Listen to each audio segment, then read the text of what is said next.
Wonderful morning to everyone. I am Bhanutej from 4th grade in Sri Shankar Porampe Art School. భాషా భాగముల గురించి మనం తెలుసుకుందాం. భాషా భాగం నిర్వచనం. భాషకు సంబంధించిన భాగములను భాషా భాగములు అంటారు. విద్యార్థులు తెలియజేస్తారు. భాషా భాగాలు 5. 1 నామవాచకం, 2 సర్వనామము, 3 క్రియ, 4 విశేషణము, 5 అవ్యయము.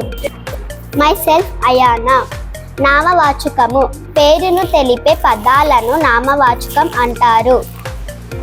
ఉదాహరణలు మనుషుల యొక్క, ఊర్ల యొక్క, జంతువుల యొక్క, పక్షుల యొక్క, వస్తువుల యొక్క, కట్టడాల యొక్క పేర్లను గురించి తెలియజేయను. యుగేష్ శేషాద్రి పుస్తకం చదువుతున్నాడు. ఈ వాక్యంలో నామవాచకం గుర్తించుము.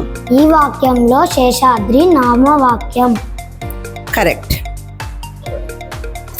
సిద్ధిక సుబ్బలక్ష్మి పాట పాడింది. ఈ వాక్యంలో నామవాచకాన్ని గుర్తించుము. ఈ వాక్యంలో సుబ్బలక్ష్మి నామవాచకం. కరెక్ట్. మాన్య తిరుపతి ఒక పుణ్యక్షేత్రము. ఈ వాక్యంలో నామవాచకం గుర్తించుమా. తిరుపతి పుణ్యక్షేత్రము. సుశ్రుత్ రెడ్డి రమ బంతిని కొన్నది. ఈ వాక్యంలో నామవాచకం గుర్తించుమా. రమ నామవాచకం.